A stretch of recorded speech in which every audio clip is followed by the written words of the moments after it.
Hi everyone, my name is Simon D'Entremont. I'm a professional nature photographer living in Eastern Canada. I get asked all the time what my preferred mode for photography is. I'm going to show you in this video why my answer is manual with auto ISO. If you thought shooting in manual was a bit daunting, I'm going to show you a technique that makes shooting in manual even easier and, in my opinion, even better than regular manual.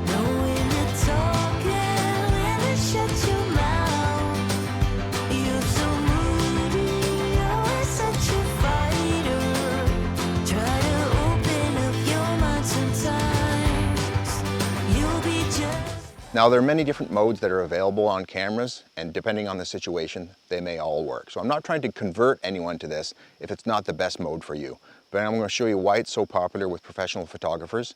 Not only wildlife photographers like myself, but also many other types of photography can benefit from shooting in manual with auto ISO. Now, there are three settings that affect the amount of light in your photo. First is ISO, that is the gain or the sensitivity of your sensor. If it's high, it creates noise or grain in your image, so it's preferable to keep it low. Secondly is the aperture of your lens, that is how much light it lets in. This is controlled through your F number.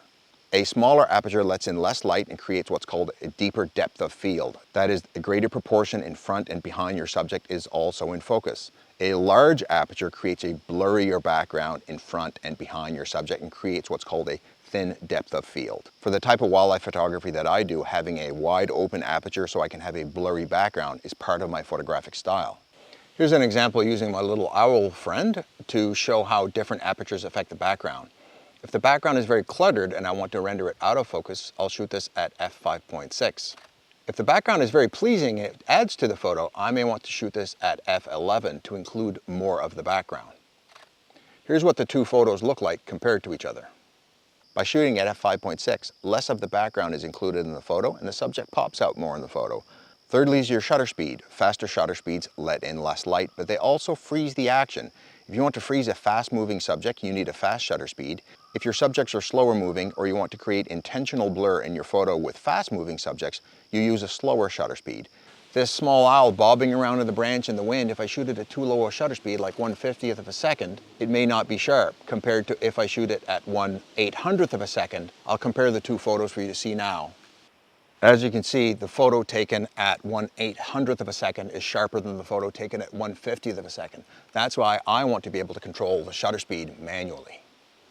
Most cameras have three different shooting modes. One is TV, or shutter priority. In this setting, you set the shutter speed, you set the ISO, and the camera picks the aperture for you.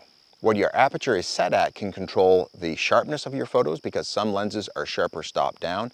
It also affects the amount of blur in the background. The next mode is AV, or aperture priority. In this mode, you pick the aperture and the ISO, and the camera chooses the shutter speed. This can be okay if choosing the shutter speed is not critical to your image, but if you're shooting slow or fast-moving targets, being able to change your shutter speed to freeze the action is important. Images shot at slow shutter speed for fast-moving targets will introduce blur into your image. Finally, they're shooting in manual, where you pick the aperture, the ISO, and the shutter speed.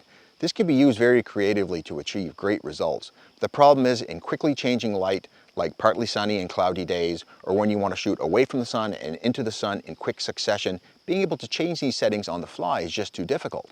I love shooting subjects against the setting or rising sun, but often this action happens quickly. There's no time to change your settings. You just point at the subject and hit the trigger. For this photograph of a dunlin, I was photographing it with the sun on my back.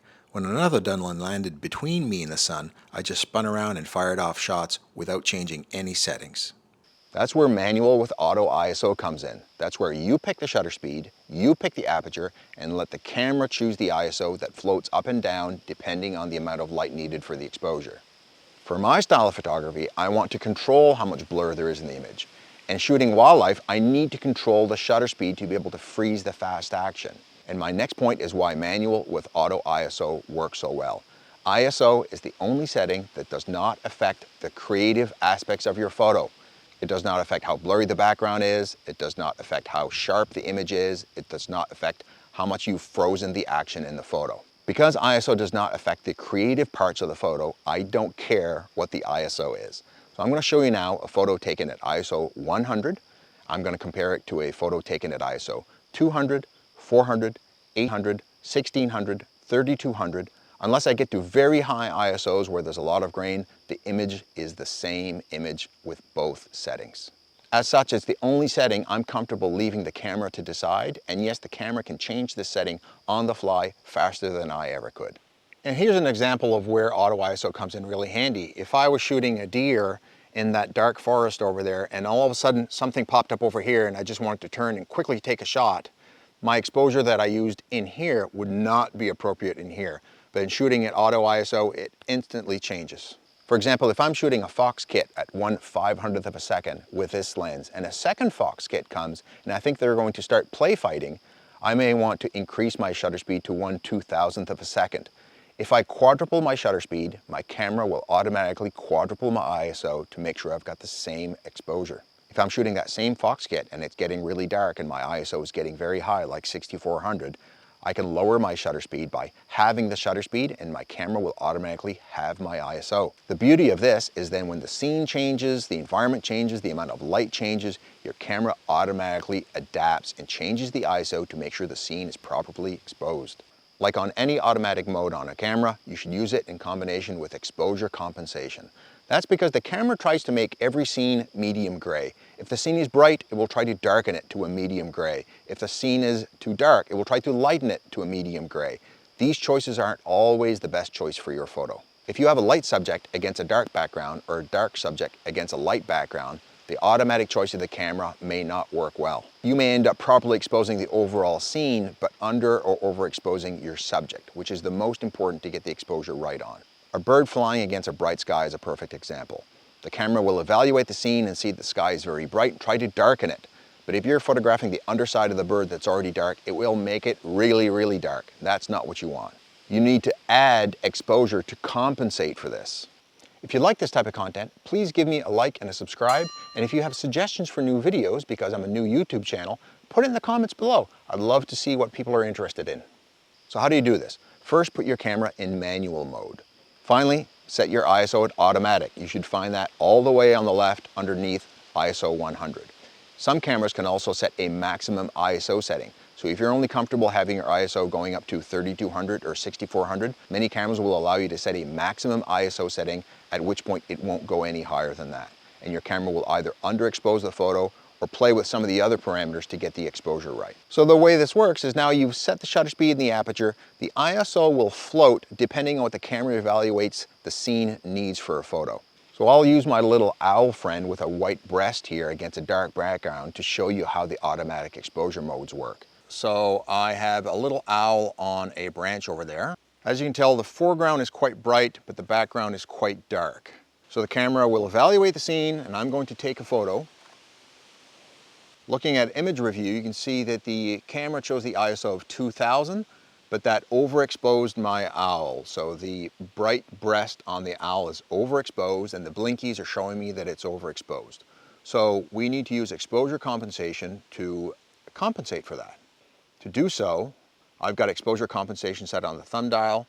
I'm going to move this and you can see the exposure compensation down here move when I move it down. So I'm going to move it down one full stop, take another photo. Here my photo is properly exposed. The background is very dark, but the subject is properly exposed and that's what's the most important in this photo. In processing, I could raise the exposure of the background a little bit and make the photo appear more balanced from an exposure perspective. To help you use exposure compensation, it's very handy for you to turn on blinkies. That is the highlight alerts. That's where on the back LCD screen, as you look at a photo, it will blink if your photo is overexposed. Keep an eye out for those blinkies, and if you see some, reduce the exposure using exposure compensation. And I'll finish by showing you some photos I've taken in the last few months, all of them shot with manual with auto ISO. See you next time.